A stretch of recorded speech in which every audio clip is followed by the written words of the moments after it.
let me start. In the last session, we discussed how to install R programming, what is the basic elements in statistics, how to get into the data analysis preliminarily, how to find a mean, median, mode, that part and all, how to construct a frequency distribution, and how to extract the elements, and how to initialize a vector, um, and the usual basic things. Now we have to get a little more into the R programming. In the last session, in the last session,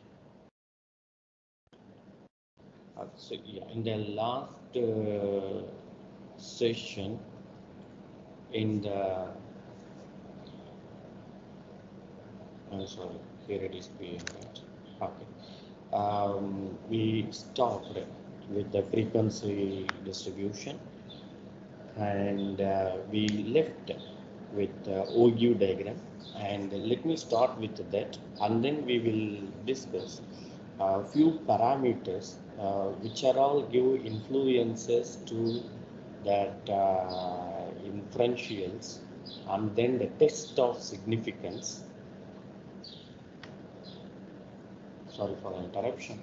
On the test of significance, and then we will continue. Though here I have given an over, I just kept it reserved for the next one, along with correlation and regression. Let us see how our session is moving. So this is the last one we discussed. We have few data with which we discussed many statistical points, like how to generate the sequence, how to initialize the vectors, how to take the elements, what is and how to get a message, and then the basic statistical quantities.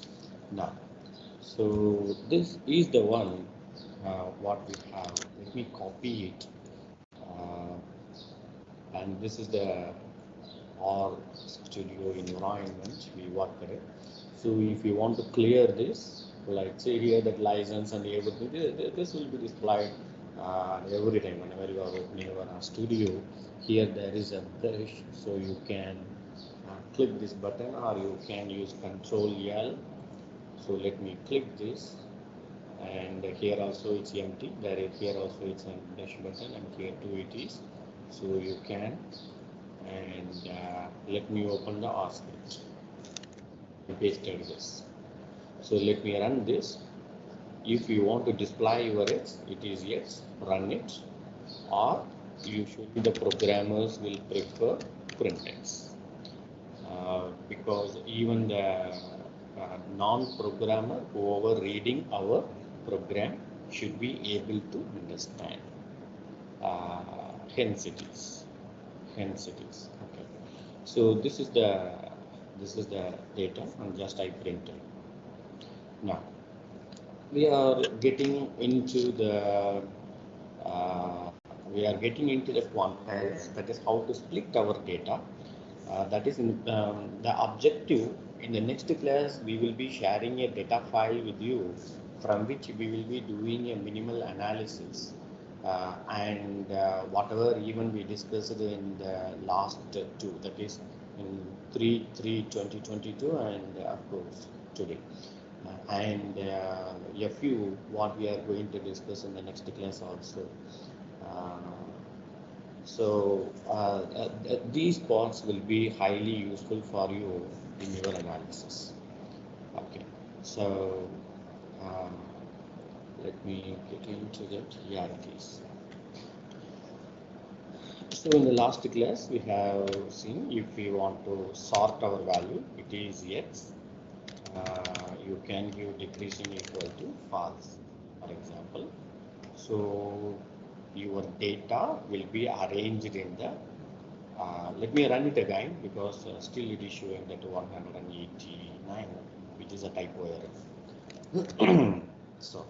So yeah, it is sorted from small number to larger number. If you make it as true, then you will be getting in the reverse order, whereas I don't want. Okay, so we are going to find the quartiles. The command is quantile, Quantile, quantile. Just give your x. That is whatever you initialized here. Whatever you initialized here. Let me drag it for some time. If necessary, we will drag it once again to the reducer. So if you use the quantile of x, remember all are small letters, R is case sensitive.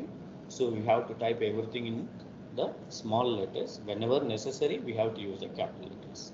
So if you use the quantile, this will give you 0%, 25, 50, 75 and 100.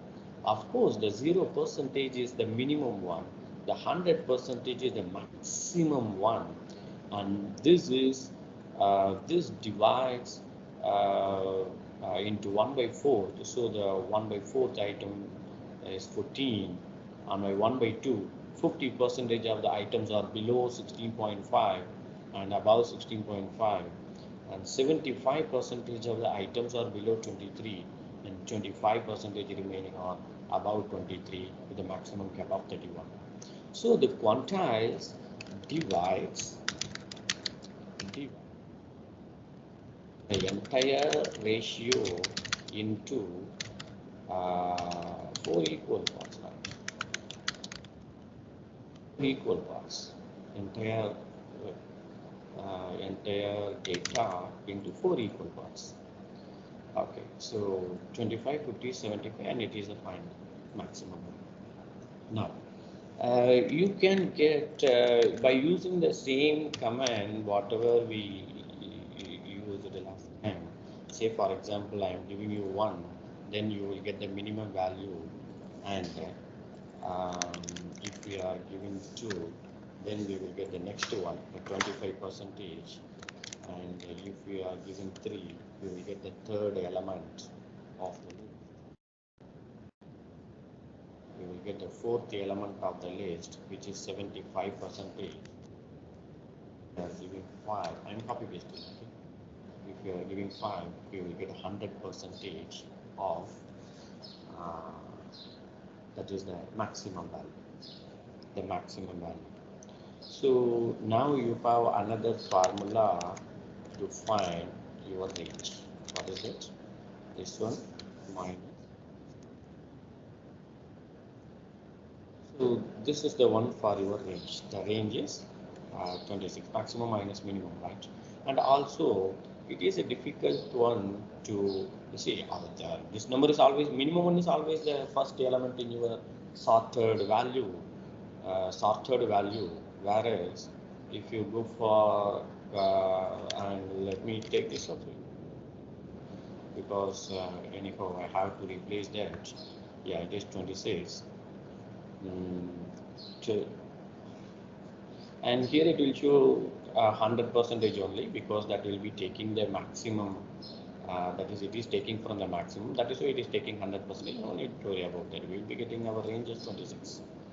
And so here we can use the length of x. On that day we discussed it. Say here, if you use length of x, this length of x will give you how many elements are there in your vector x. So there are 14 elements. So here I am running this again because I want to replace that, and if I run that, then we will be getting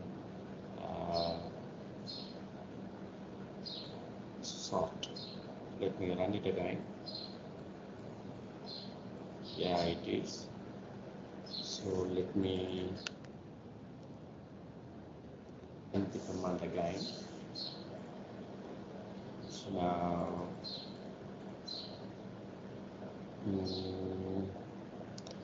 length of x, it should be somewhere it is stuck. Okay, So let me address this later. Let me take some time, and I made it as a comment line. I regret about that, but it happened. No other way.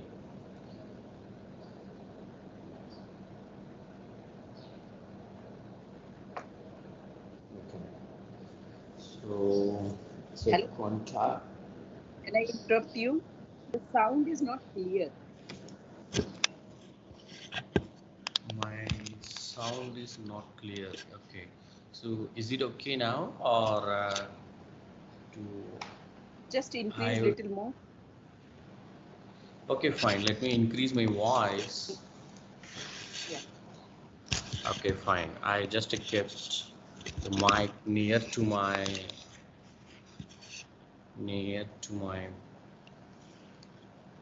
fine. Okay. Thank you, sir.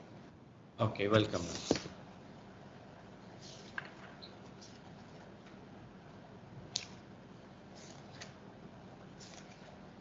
Okay, so let me continue that.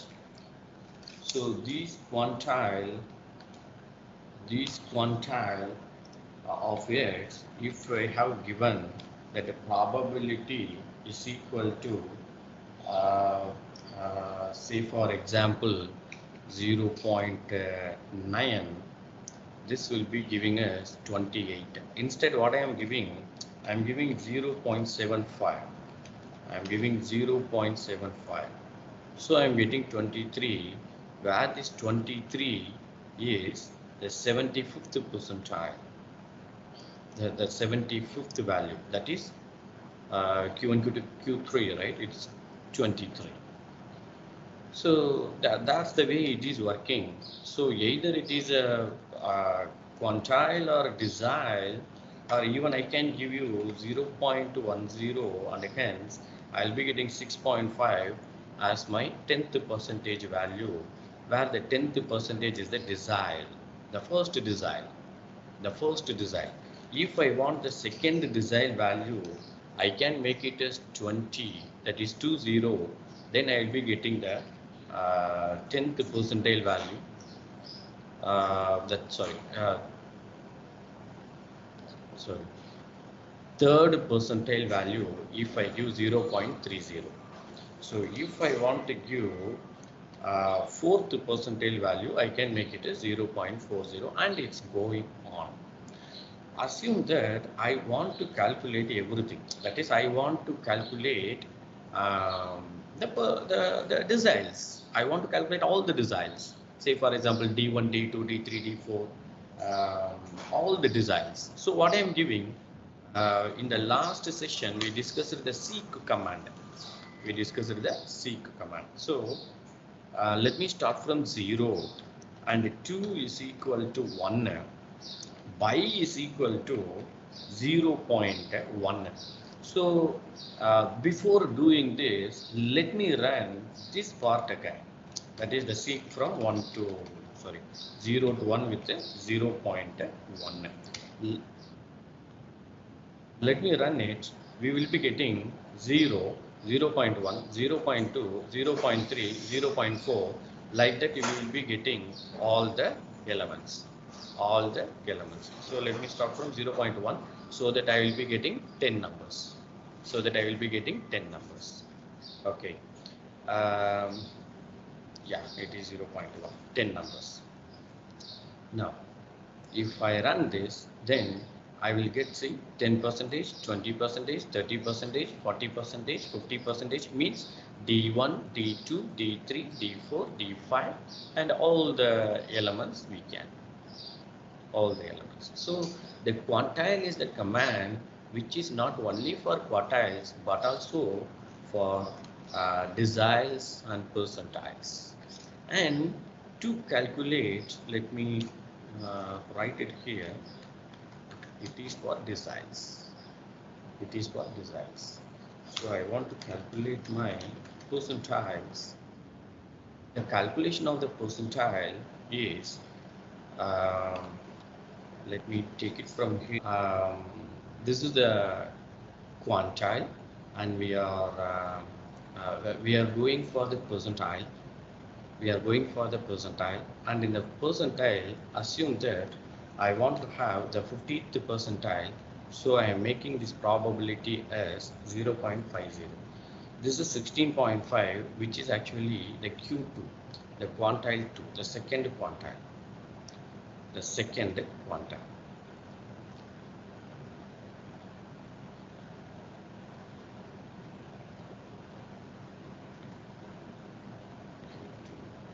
Yeah, it's the second quantile. So this is the way we are doing, and if we want to display all the uh, values, then make it from 0 to 1, and if we make it 0.01, that is 1 by 100, then we will be getting the percentile values, all the percentile values. Even from here also we can get that particular value by calling the particular positional value, value. Okay, so uh, we have the formula for uh,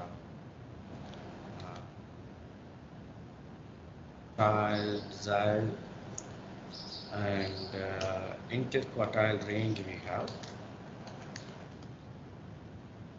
and even we can go for IQR also. Don't know, thank you. And if we assign some particular values to our Q1 and Q3, then we can get 23 minus 14.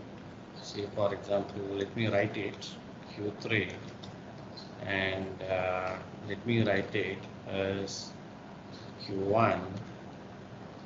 So what we can do now, you can write a Q3 minus Q1. Now you can write Q3 minus Q1 for the quartiles, interquartile range. And you can go for quartile deviation. That is all the whatever comes under the arithmetical manner. Say for example, quartile range is equal to Q3.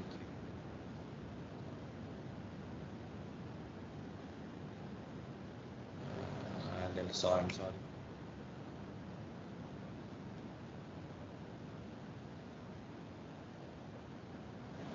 And yeah, if it is through animal directly, we can go for that. And the Q3 is the maximum one, 75%, hence it is showing so. The reason behind the coefficient of quartile range is it will remove all the units. It will remove all the units from the data. So we will be getting the total emolument. We will be getting the total emolument, the total variation exactly. But still, all these are the dispersion measurements only. Though we have several measurements, this is also one among the measurements.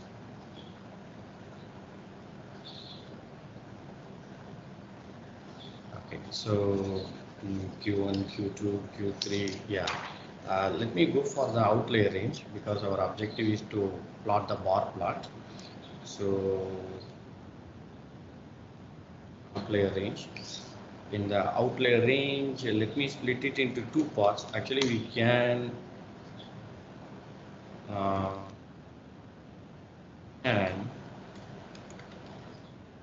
so it is Q1 minus 1.5 times of IQR, and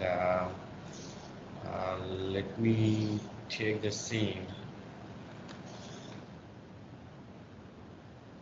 Q3 plus 1.5 times of IQR. So let me print lower value and let me print upper value. In the last session, we discussed about the printing of our um, messages.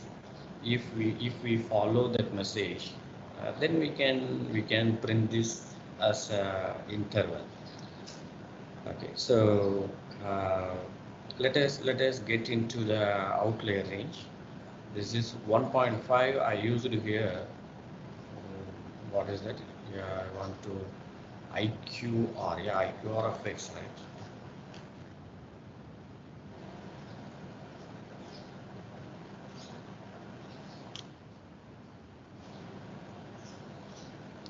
So this will be the one for the outlier range.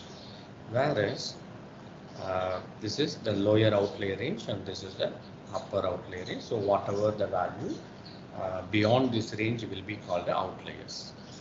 Now, if we sorry, it's not printing.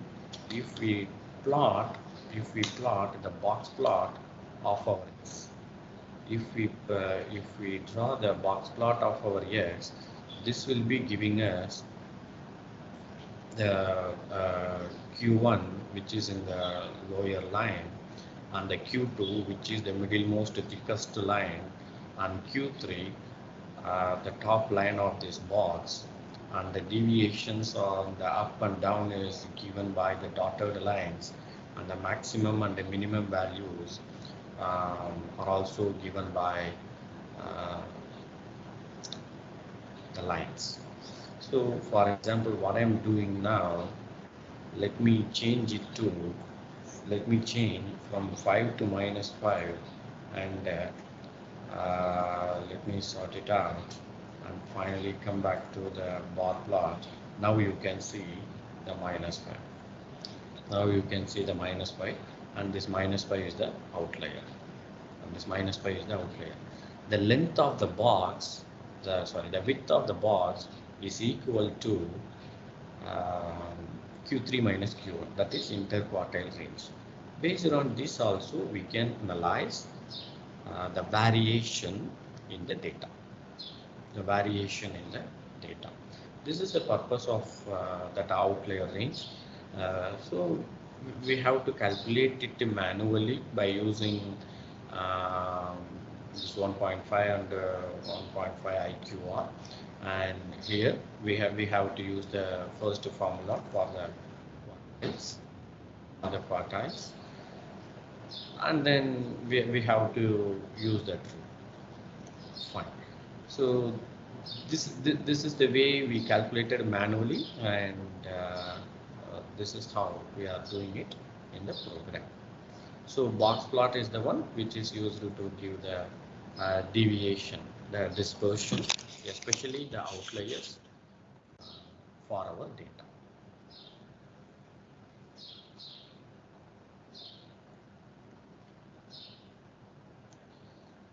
So this is a simple exercise. It's left for you. It's a it's left for you. You can take it little later, and let me get into the construction of ODU curves. There are many ways to draw the ODU curves. Let me be in the side of unlayman programmer, especially those who are very new to the art programming. Okay, so this is the one what we are having. So okay, take it here instead of the box. So let me take the lower range, the lower class interval separately. Lower class interval separately. Okay, so what I'm doing, I'm writing some lower, and lower class interval is with a C of 10, 20, 30, 40, 50, 80, and 90. Now you can ask me a question, Can we use the sequence command here? Yes, we can. We can use the sequence command also. If it is with the upper, then once again it is with the 20, 30, 40, 50, 60, 70, 80. And so here the 90 will not be there, right? Yeah, 90. So, and we have to initialize our freak. How to initialize our freak, and the frequencies are 3, 15, 8, 20, 7, 4, 6, 2. Okay, and I have my more than CF also. The more than CF can be computed by adding the numbers from the last or minusing the values from the starting, the frequency values from the starting. Say for example, first one is 2, the next one sum of these two, so it is 8. The next one the sum of these 3, so it is 12. The next one the sum of these 4, it is 9. The way we have to. So the main objective of this program is our program is to avoid the loops in a much better way. Though it is not possible when writing the program at many instances, we are trying our level best to avoid. So here this is MCF, it is CF 65, 62, 47, 39, 19, 12, 8 and 2.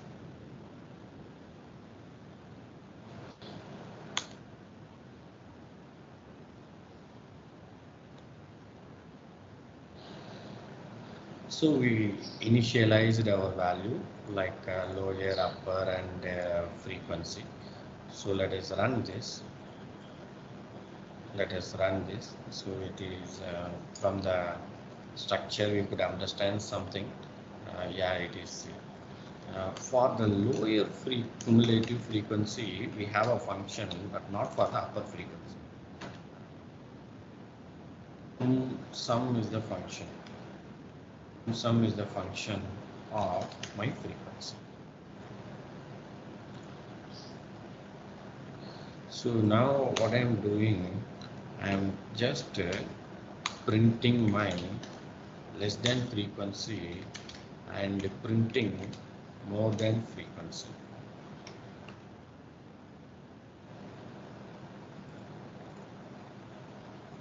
More than frequency. Okay. So now we have everything to draw, that is upper, lower, less than frequency and more than frequency. So let me delete this part now, or let me keep it here if it doesn't matter. So the cumulative curve will be in the x and y axis, in which we will be having our classes here. It is 0, 10, 20, 30, 40, 50, 60, 70, 80 and 90, and this will be CF. Actually it is numbers, see this will be CF. So here we have to draw, So the meaning of the lower is below 10, there are below 10 there are 3 values. Sorry, below 20, the meaning of the, let me take my pen. Yeah, the meaning of less than CF. The meaning of less than CF is, see, the range is from 10 to 20. So below 20, how many values are there? So here it is 3.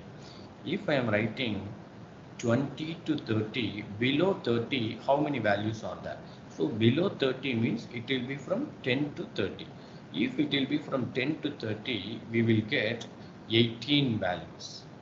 So if it is from 30 to 40, below 40, how many values are there? Which means that 10 to 40.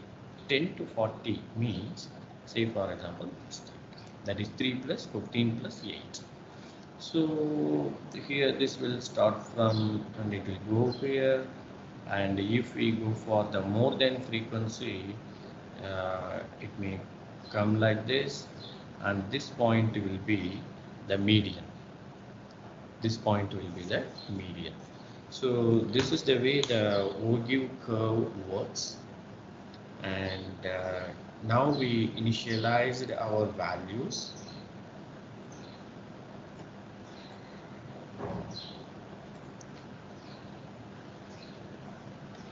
Now we initialized our values. So it is plot is the command. The plot command is with the upper. First I am taking the upper one with the CF less. With the CF less. CF less. What is it? CF less? Less than CF. Less than CF. Yeah, I'm getting the points. I'm getting the points. Fine. So now what we are doing, we are making the type equal to O, so that what will happen, there are all those points displayed as 0 will be connected by the lines. So as of now, just we are keeping that as it is, and for this plot we have to add a line. So the less than frequency got over, and I want to make a line. That line is with the lower. Line is with the lower, comma, less than CF. LCF is over, so it is with the MCF. It is with the MCF.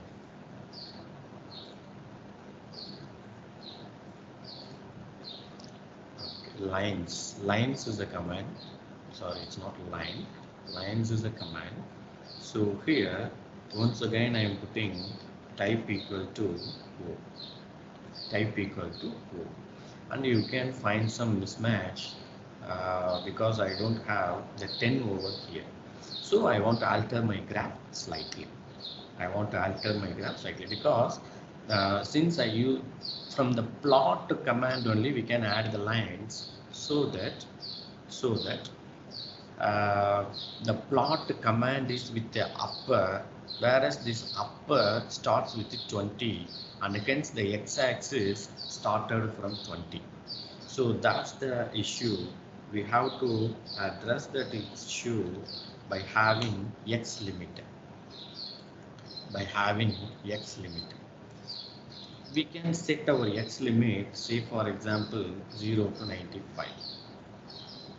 0 to 95. Now we can. Okay. So this is the Ogive graph. Even if you want, you can change the colors also. Say for example, I am giving red. We can use the palette also. Presently we are not getting into the palettes. We are just typing the colors. And even you can set some y values also if you want. If not necessary, for example, C of say for example 0 to 80. If I am giving 0 to 80, the upper limit of this one become 80, and even sometimes we can set the axis also. Set axis, the axis 1, axis 2 is whereas the PCH point, the PCH is the one which can give you the various legend points. So here I'm using something, and even you can go till 25, I believe. That you can change. Recently, I'm not willing to do this, so let me go along with the LWD. LWD means line width. You can make some thick lines if you want to take a print. You can make some thick lines. So LWD is line width, x limit is used to set your x-axis. Okay. Now we can go ahead with the next one. Here also you can give your color. The color is, say for example, I am giving blue, dark green, green. You can use some other colors also. I am using the same parameters, LW equal to, once again I am giving 3. So that I will get uh, the next line also. The next line also. Okay. So now we want some topic to be displayed. We want some topic to be displayed. So what I am writing, the main is the command, and of course you can go for the title if you are using the plot command separately with all the individual parameters differently, or if you are setting your x-axis. But usually in the S3 version we will be using everything within the cluster. So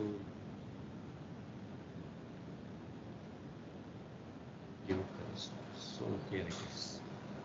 Uh, even X label and Y label also we can.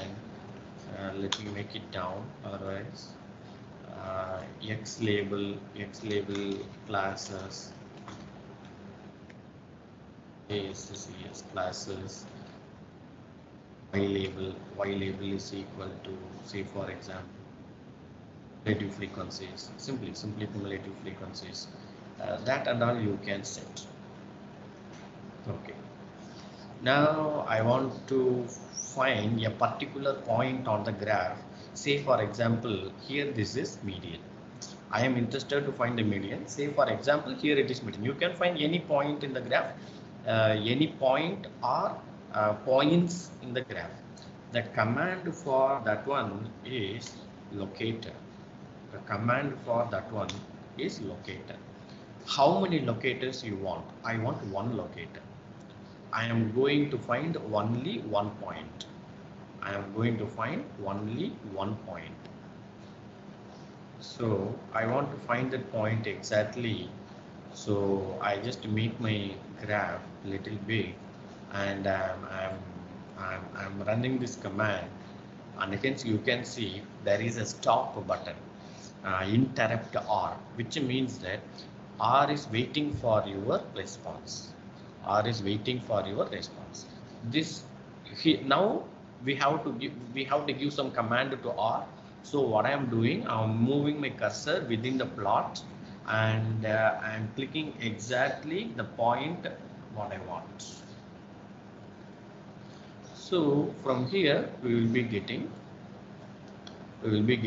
our x value as 31.72 and y value as 42.47, and see, this is the approximate median. This is the approximate median of the data using OU diagram. The approximate median of the data using OU diagram.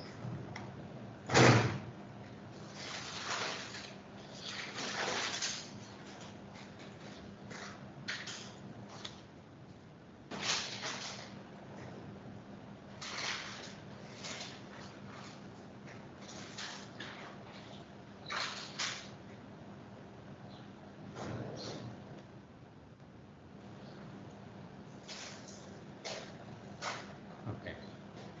So if we want, we can, if you want to add some line, then we can give, let me add some line arbitrarily. The AB line is the command. H means horizontal. I have 31.727. So if I write this, then I can get a horizontal line within the graph. Of course, you can use your lines command. And this also you can do. This also you can do. If you use such a that same parameters LWD equal to 3, right? Even you can make it good. Let me 42.4. Sorry, and paste vertical. This is 42.4.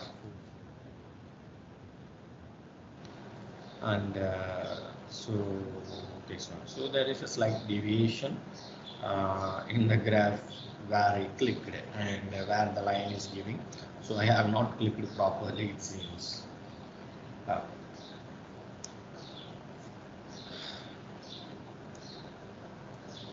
yeah, these are few parameters uh, which is used to draw the graphs.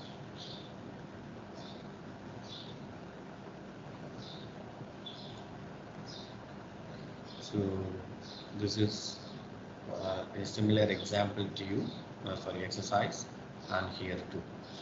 Okay, let me come back to the significance of our programming.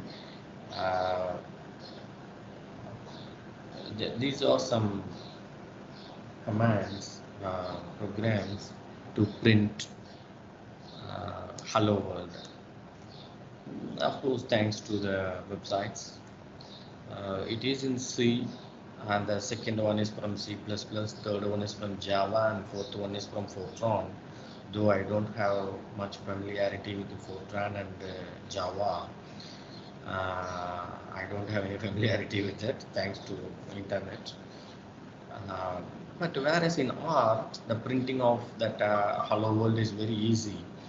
That will avoid the function, the definition of functions, as well as uh, creation of many loops, especially the nested loops. Okay, so let me continue our session by finding the values of normal distribution, binomial distribution, and help. Here it is there. You can use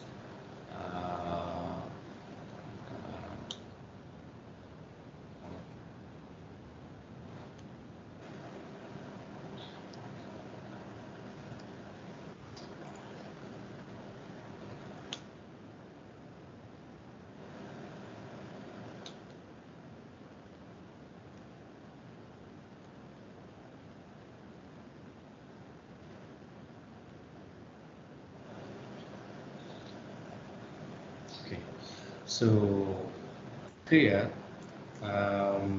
it's the normal distribution. It's the normal distribution we want to uh, discuss. It is a normal distribution. In this normal distribution, we have two types. This normal distribution is a symmetric one in which the mean median mode coincides, uh, and it has the two types. Whereas, so if, for example, if we have 95 percentage and these two are the remaining 5 percentages, 5 percentage. Now the question lies: can we find, uh, can we find the area under the normal distribution? The area under the normal distribution. So if say for example uh, the value corresponding to the area of normal distribution, and here let me open it again. If it is, then we will have our z values. We will have our z values minus 1.96 and plus 1.96 as the value of z. So in order to make that as a cross check, if we use the p norm function, p norm, the probability norm, the probability norm of 1.96, here I will be getting 97.5%, that is 0.975, and the rest of the approximations, so so remaining tail is 2.5%. Remaining tail is 2.5%. One side. 2.5%. If we add the next one also, we will be getting the remaining 5%. Say for example, I want this value with the 1 minus.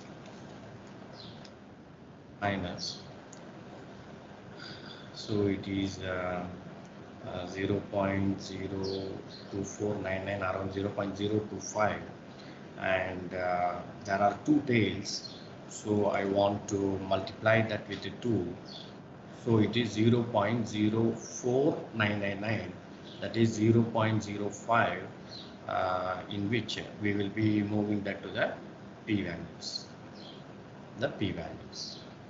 Okay, so these are few questions for you as usual, and just we started our normal distribution, and one more, what is that, it's here, the finding of probability in the normal distribution. We will continue with it to go ahead with the p-values, the hypothesis, the calculation of getting the hypothetical values and the respective parameters of our test of significance later, that is after the break.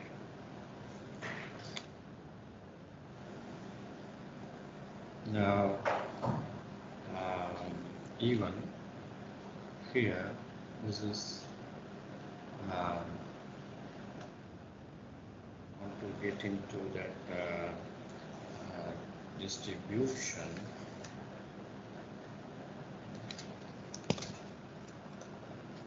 It is a p norm 1 minus 6, yeah. So even we can find binomial and Poisson distributions also. Example, suppose I have sequence of 0, comma. So this will generate the numbers from 0 to 3, and if we have some probability as distribution from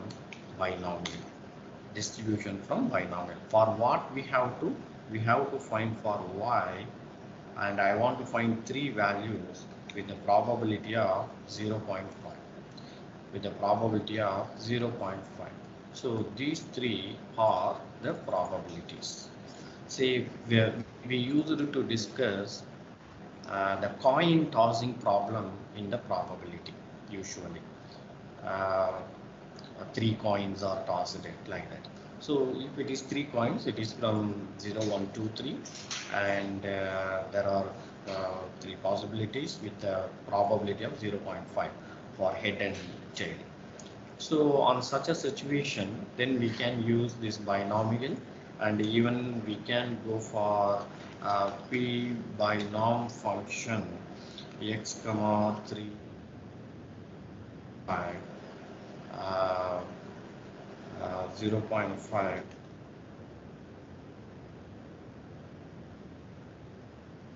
dot frame with h comma f comma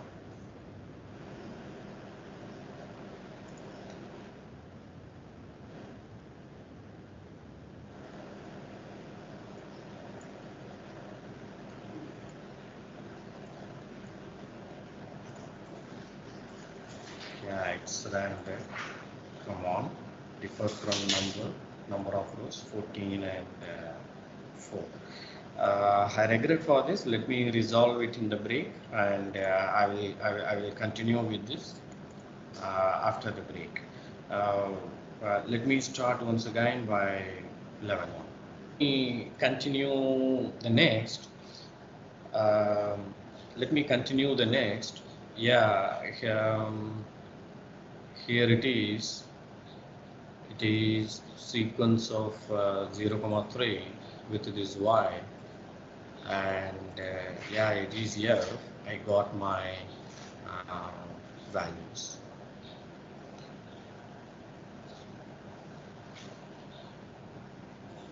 The p binom is the one. Let me display this p binom.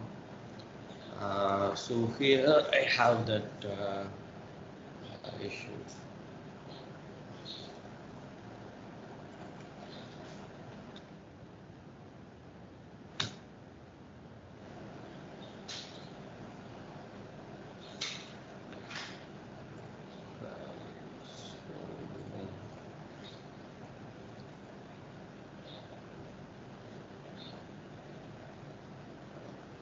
So it is a sequence. I get my answer. I have my f d binom x comma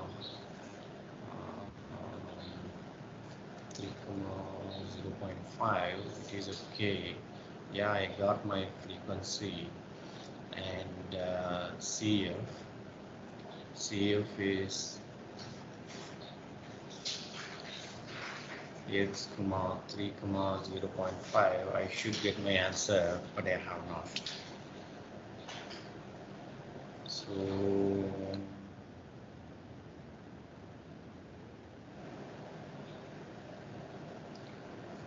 yeah, it is correct.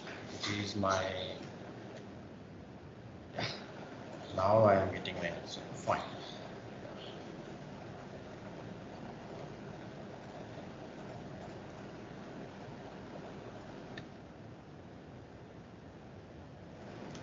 So it is data dot frame x comma f comma c.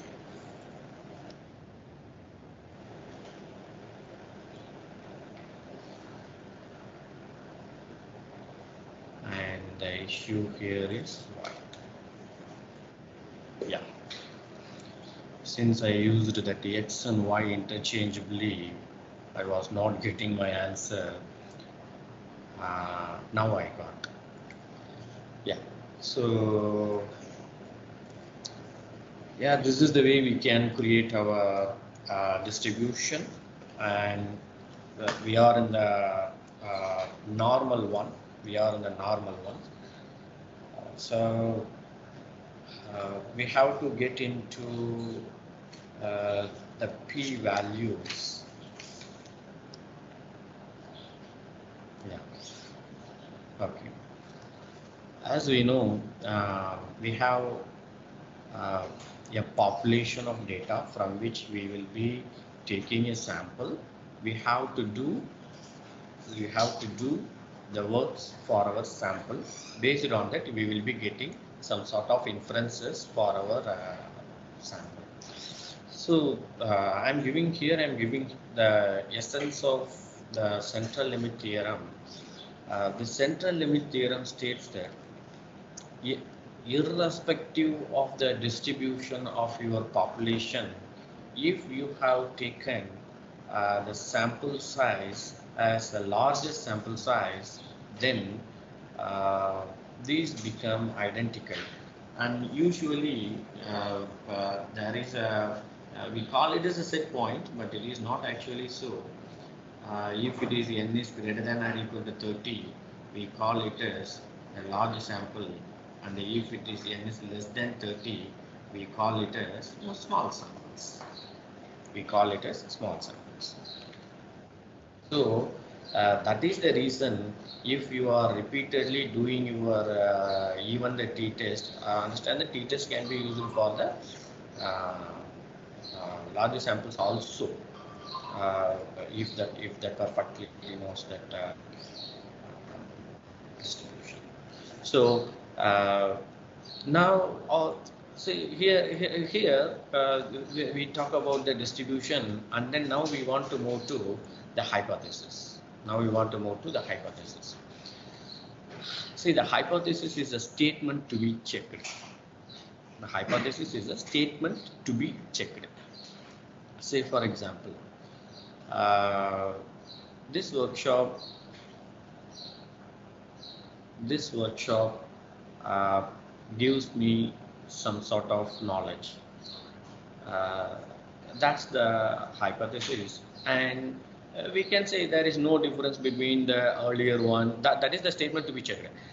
We can say there is no difference between my knowledge earlier and after attending the workshop, or we can say, yeah, there is a difference. We gathered something that we can do. That we can do. So there are two ways to prove this. Number one, the Z statistic value and T statistic value, or whatever you call that, that we will be calling that as a statistics. Especially there are two.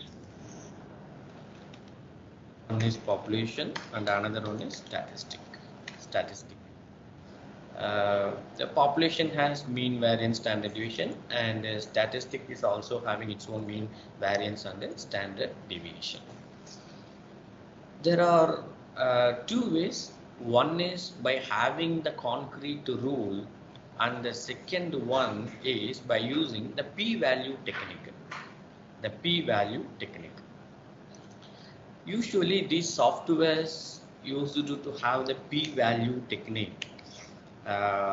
Because it is somehow easy for the interpreter to get into the p-value. Okay, so coming back to the hypothesis, this hypothesis has three types. Either we can totally disagree, which means that no, there is a significant difference between my knowledge prior and after attending the workshop, or my knowledge after attending this workshop has increased. That is in the positive sense, one level, and it is decreased. So finally he came and he took something and he confused everything. We lost our knowledge also. So that also we can. So there are three. We call that is a directional hypothesis. That is one-sided and two-sided. One-sided and two-sided. Let me get it to the normal distribution. That is the reason we discussed the normal distribution just prior to discussing this test of significance. So here, this is the region where we are. This is the region where we are having our acceptance zone. Our acceptance zone. See, this 95%. This is the region of acceptance of my H0, whereas the rest of the two places are the region of rejection of H0. Usually in the testing of hypothesis, our objective is to get, is there any significant difference? Is there any significant difference? Is there any significant difference? So our objective is to get some sort of differences. Some sort of differences. Assume that I have a huge population in which I want to take my data. I took my data from here and I have a sample of data. From this sample of data, I want to infer my population. So here I framed a hypothesis. After framing the hypothesis, I want to say whether is there any difference or there is no difference at all. If there is no difference at all, that is quite a usual one. And our objective itself is to find some sort of differences, but not mandatorily. Say for example, we can compare the grasping capability of male and female, whereas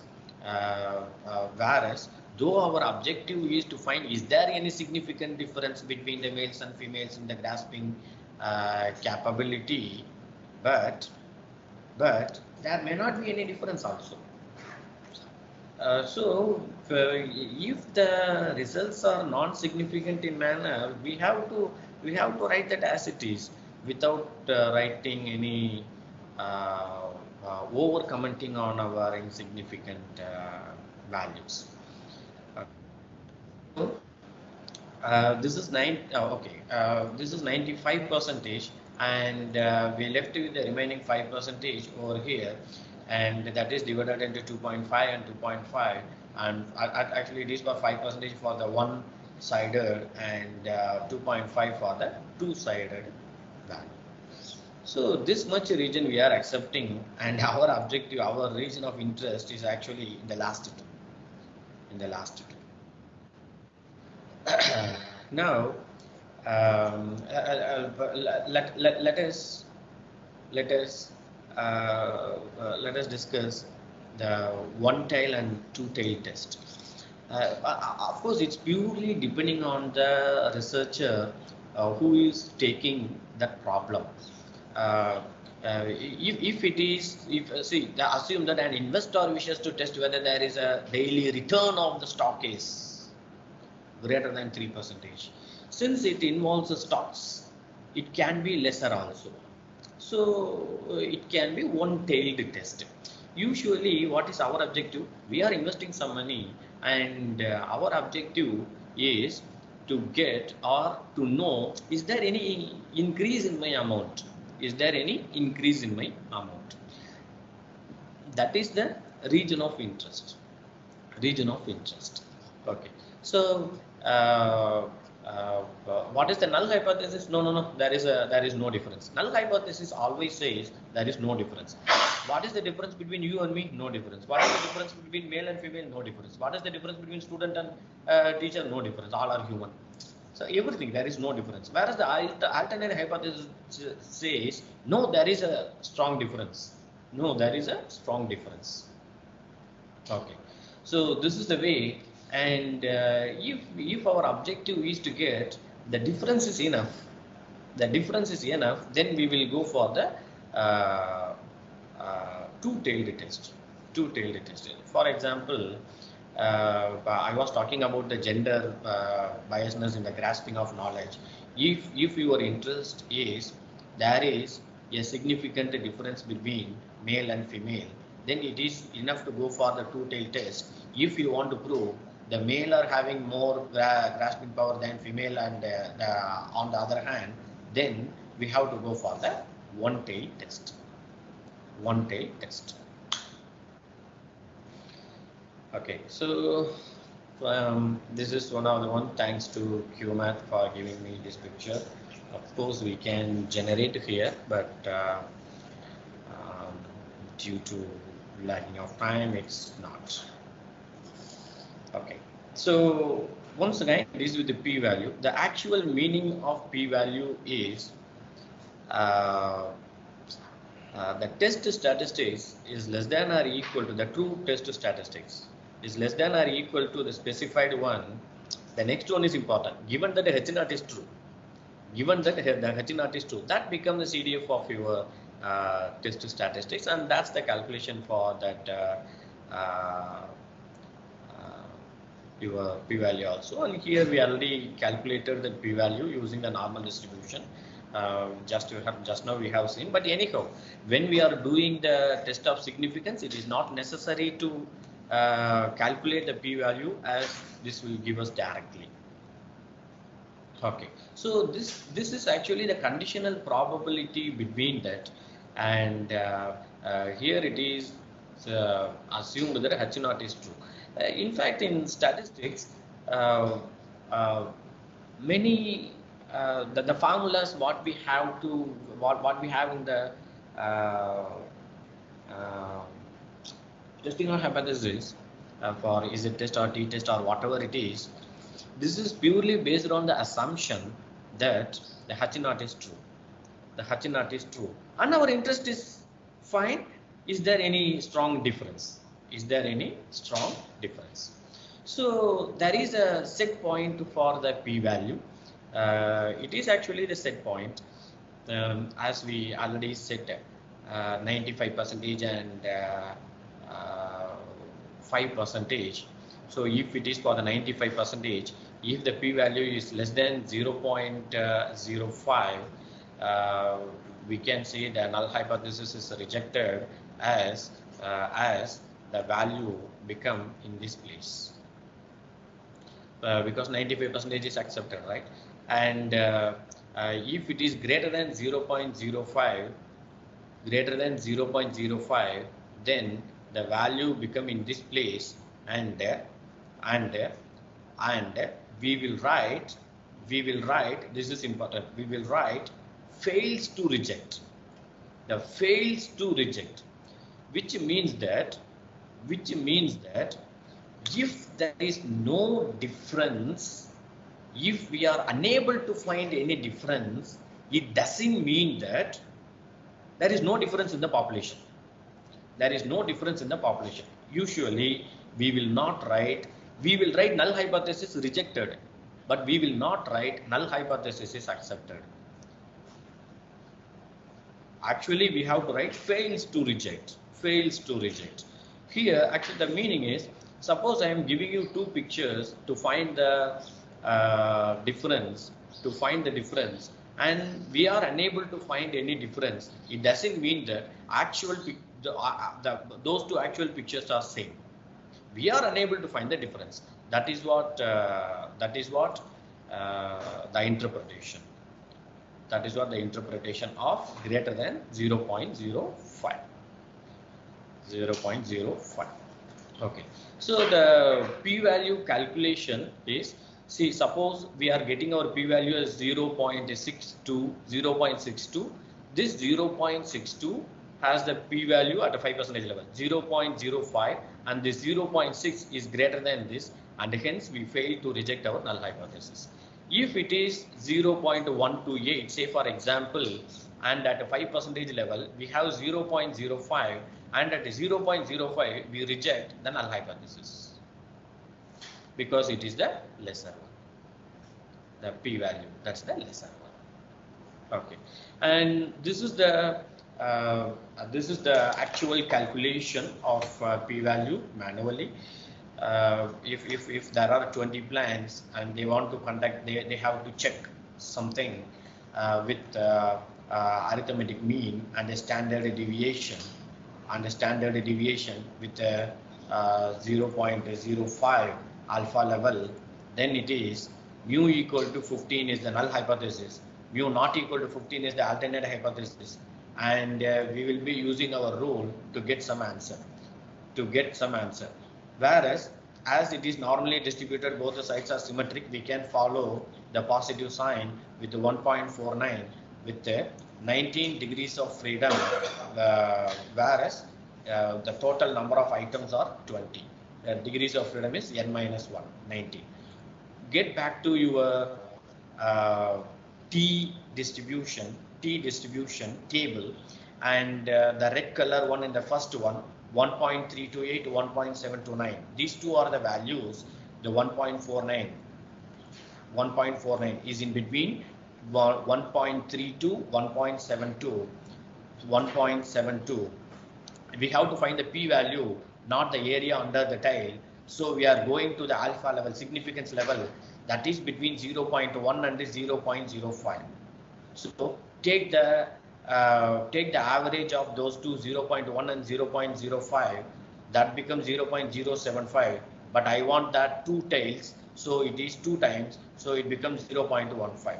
Whereas this 0.15 is greater than my level 0.05. Since it is greater than, we cannot reject our null hypothesis. We are unable to find any difference in the sampling. This is the way we are calculating the p-value, and the p-value interpretation is quite important in the test of significance.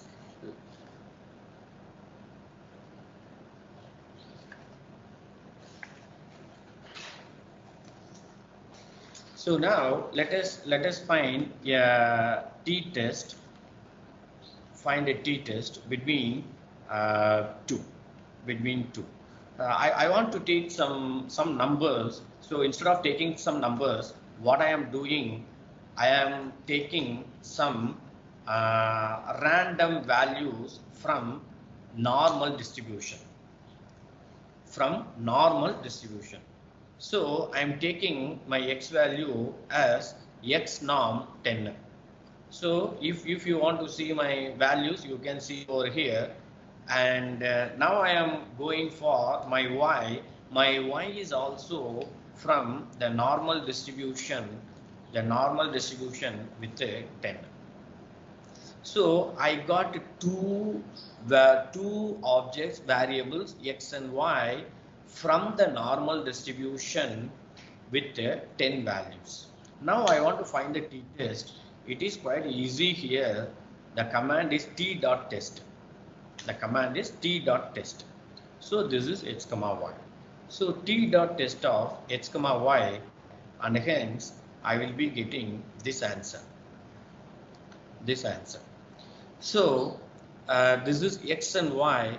The t value here is 0.24. And df is 17.641, and here the p value is 0.8, whereas my p value target is 0.05. Since it is this is greater than the 0.05, I fail to reject my null hypothesis. You can find the 95% of confidence interval here. 95% of confidence interval here. And also you can observe that the average of x, the mean of x and the mean of y falls exactly in between the 95% of confidence intervals, as the mean, median, mode coincides for a normal distribution. So this is a simple way we can, and there are other parameters also in the t-test. We will discuss it one by one now. Now let me assign this to some value z. So let me print that z. I will be getting the same answer. Correct. Same answer. So now the print is that. Now z with I want to know what is my statistic, and my statistic is t. I am doing the t-test. So if I want to know what parameter I used, then it is for df. And if we want to know the p-value of our test, then it is with the p-value. But before that, we have to run this. We have to assign this to a variable, and after that you can type z with the dollar symbol. Then all these elements as shown, you can choose your respective value and you can find. So z with the you can find the confidence intervals of all these parameters. You can. If we want to know what are the list of parameters, this will show. You can give say names of z. That is, what are the names available in z. What is z? Z is a t.test in this result. So all these are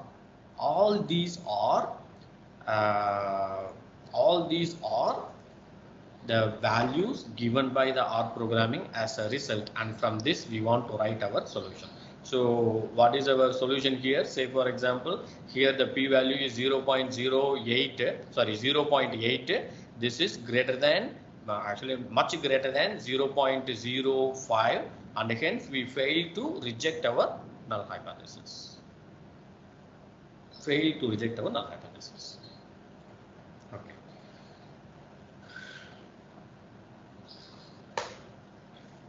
So even if you suppose sometimes we may have some sort of biasness in our data.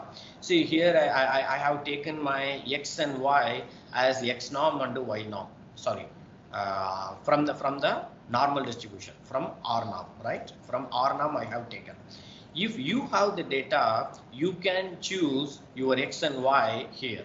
Say for example, what I am doing.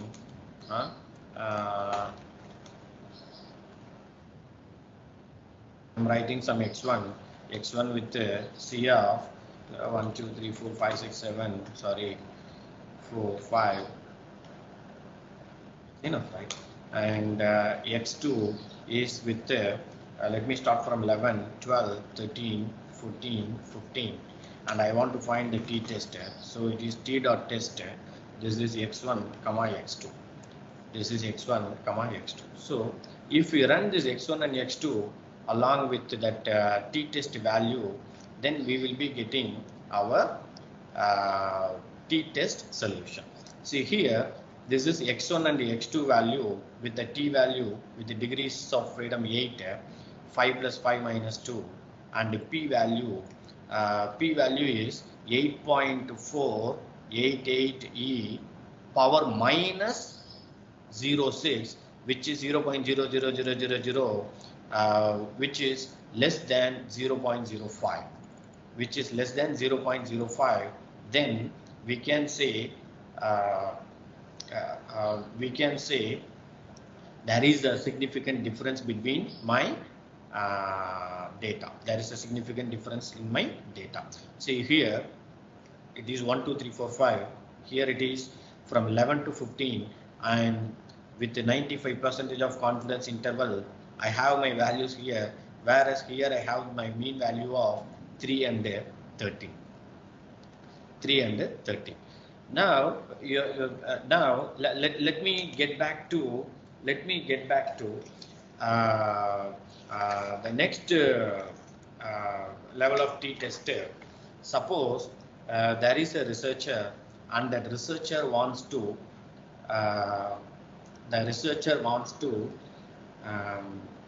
identify. The researcher wants to identify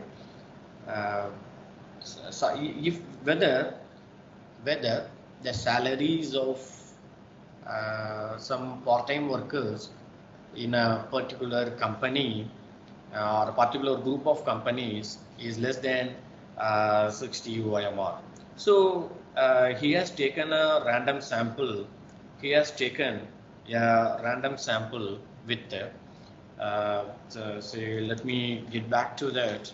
It is C of take some other number, 60, 56, some number, and we want to find if there is any significant difference, and if his idea is to check the average salary is less than 60, the average salary is less than 60, then we have to make our t-test as t dot test of my x. There is no y, so I am writing my y as null. There is no y.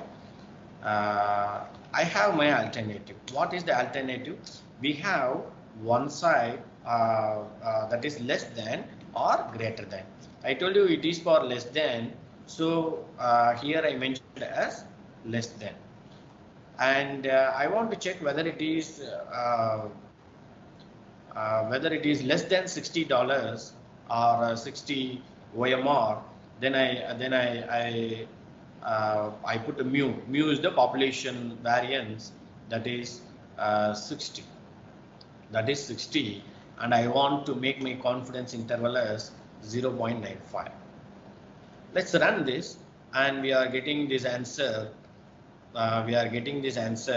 and here the t value is minus 0.62 with the degrees of freedom 7, and p value is 0.27. So this is higher than the 0.05, and hence we can say there is no such a difference. Even you can say in the 95% of confidence interval, this is from minus infinity to 62. It is a one-tailed test, and hence one side will be minus infinity. The 58 will be here, and hence we are accepting our null hypothesis.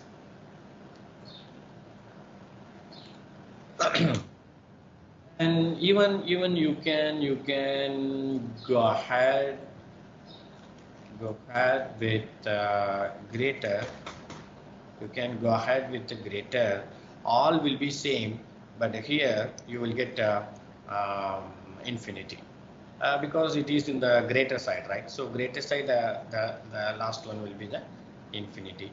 And even you can go for two-sided also we can do. That is not equal. TWO dot yes, two-sided. The same thing. X null alternate, everything is same. I'm using only 0.0511, and now we will be getting the 95% of confidence interval as the 54.6 and a 63.1. And even we can see our p value is 0.5, which is greater than 0.05, so we failed to find any difference in the sample from the average. That is actually correct.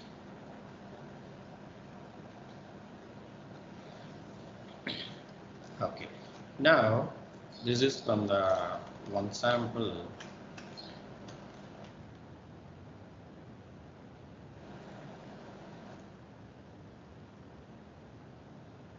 Two samples. These two are independent. Let me take some values, say some 3, 5, 7, 9, 11, 13, and let me take my y as 2, 4, 8, 10, and 12. So now I want to check. Let me run this. Yeah, I ran. Now we want to check, is there any significant difference between x and y? We will discuss whether these numbers are correct or not at the end, after the completion. So now t dot tester, say for example x, y, I have given 2, and alternative, let me take it as two-sided, TWSID, two-sided. Mu is equal to 0. I don't have anything. The difference between x and y is 0, I assume, and PAIR, pad is equal to, I am giving false, and variance dot equal is equal to true, because we can have two ways. Number one, with the assumption equal variance, and with the assumption unequal variances, and with a confidence level of 0.95. So if we calculate this for these two, then here you can see the p-value is 0.6, which is greater than 0.05, and we failed to find any difference between the values. You can see the values, that is x and y. Let me find the mean of x, and let me find the mean of y. And see, it is 8 and 7, and the difference is 1. Of course, the difference is, it is not just because of the difference 1. It is depends on the standard error also. The standard error is not standard deviation. Both are different. The standard error is the average of the standard deviation with the square root of number of items. So the standard deviation and the standard error both are different. Now here one thing, here I made pad is equal to false. What will happen if pad is equal to true, and in what manner we have to use pad equal to false and pad equal to true? Because uh, because if you have taken everything from the same sample and and uh, uh, and both the variables are interrelated, then we can use the pad. Say for example, I'm checking for the father and son's height, and it is from a huge population, whereas the same population is derived into two samples. Within the samples, the values are getting repeated. Within the samples, the values are getting repeated. Then I can use pad. Otherwise, we should not use pad. Okay. So. So here we get names. If we want to get this is names of, we want to assign this to some result. CLT. So you will get this and names of result. Then you will get all the parameters related to your names. Sorry, test.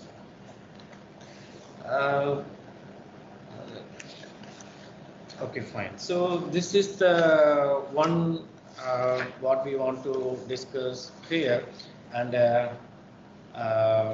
even you can if you are taking a large sample, we can repeat the test several times. We can repeat the test several times. Say for example, I am writing some TPS. Test for the population. Replicate is the command. So the first one is n, second one is expression, third one is simplified, that is optional one. So first one is n. I want to do that for 1000 times, for example. Now I want to do some t-test. The t-test consists of x and y. So what I am doing, I am creating my R norm. I am creating my R norm with the 10 values, comma, again R norm with the 10 values. With the 10 values. With the 10 values. If we run this, then the print of TPS will not be a better one for us, because I am displaying all those values, and the maximum limit has reached while printing. So what I am doing, let me be with the P1.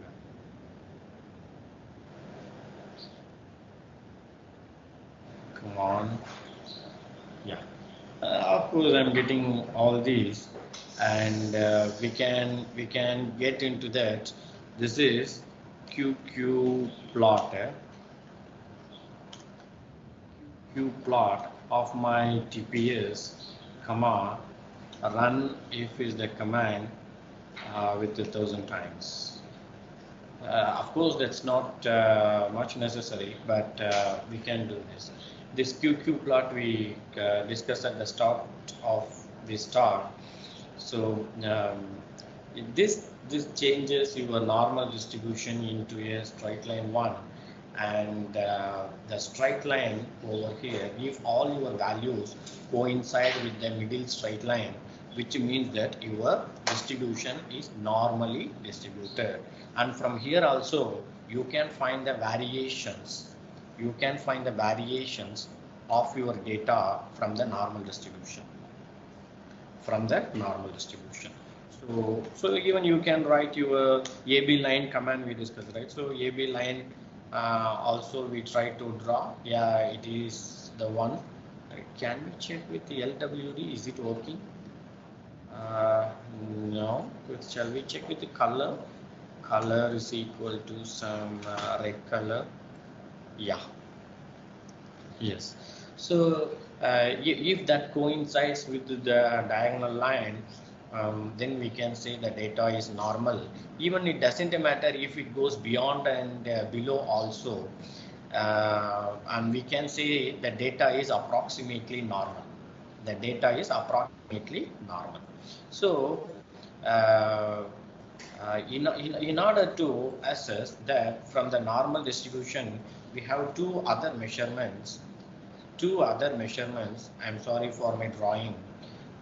So sometimes what will happen, the data will be skewed in the rightmost and the data will be skewed in leftmost. So that sort of measurement is called a skewness. And whenever we are doing our such analysis, when we are especially writing the inferential statistics and such a hypothesis testing, it is better to write the skewness when we are starting our data. And here the command for analyzing that is skewness. And I'm sorry, this is with library moments. It is with library moments. Moments is the package which gives skewness to us. If you don't have this package, what you can do, you can go to package, click install, and you can give moments. You can click install. I already installed it, so I have not installed right now. And after the installation completed, you can give library of moments. This will extract the moments package to your workspace. And let me write the skewness. Will it work for TP? Thank you. It is minus 0.08, which means that almost it is near to 0, and hence we can say this is the normal distribution. It's not just because of skewness. I already plotted my QQ plot. I checked it, and then I am doing my skewness. And also there is another measure from which we can assess the normality. So this is the normal distribution. Assume that a perfect normal distribution and this is also a normal distribution, and this is also a normal distribution, and this is called a leptokurtic, and this is mesokurtic, and this is platykurtic. Usually we are using Carl-Piazon, and there are many measurements to measure the such a heights. See, this is the usual height, and they will have the measurement beta as 3. If the beta value is greater than 3, we call it as leptokurtic, and if the beta value is less than 3, we call it as platykurtic. And we can, based on the value of beta, we can check the height. So here one also using the command kurtosis of TP. Yeah, it is 1.78. 1.78. So for this data, it is normally distributed. It has no skewness, but this data is platykurtic. It is not equal to 3. It is less than 3. It is around 1.7, almost 2 we can say. So there is a gap of 1. So this is platykurtic. So this is the way we are getting into the data analysis and test of significance.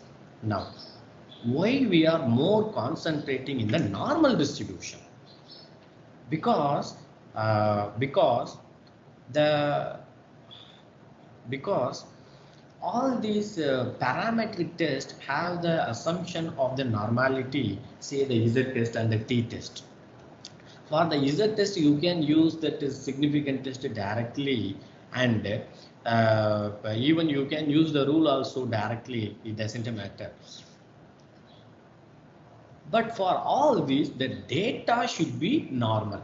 The data should be drawn from the independent population, right? The X and Y should be independent, and the normality assumption should be there. So before executing these tests, we have to check the normality. Now, without normality, can we execute the test? Yes, we can. But will we be getting the approximation? No. The better approximation, no. Say for example, consider this data X and Y. Here the data is not normal. Can I use it t-test? Yes, you can use, doesn't matter, but you will not be getting that approximation. A perfect approximation we will not be getting. So even for the t-test, z-test, ANOVA, for everything we will be having the same one. There are many criticisms on the p-values, but still the entire world is following the same, so let us also to follow.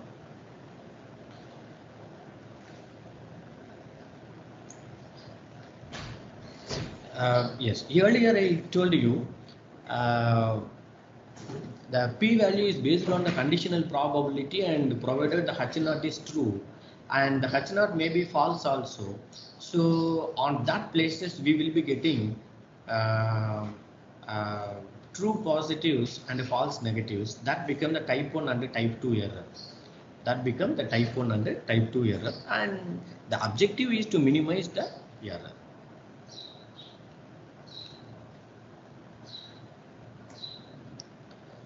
So this is a slight comparison for you between the Z test and the T test.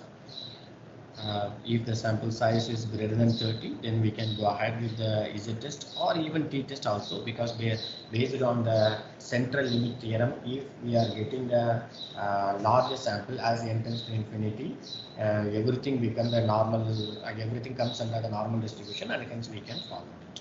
If the size is greater than 30, we have to check for the population variance, if it is known or unknown. If it is known, you can go for Z test. If it is unknown, you can go for T test. And there are few more techniques also which I have not mentioned here. This is the way, and here I have given those numbers which you can follow. So and here I have given some exercises. I think this I have given earlier. I'm sorry for the redundancy. I'm sorry for the redundancy. You can try it out. In the next session, I just left you with ANOVA. As usual, the explanation of ANOVA, the problem solving, as well as in the R programming, correlation and regression. Correlation and regression, it will not be problem solving. It will take much time, and hence we will explain a little, and then we will move to correlation and regression with the fitting. Then we will let me give you a data in which we will explore whatever we did in these 2.5 days.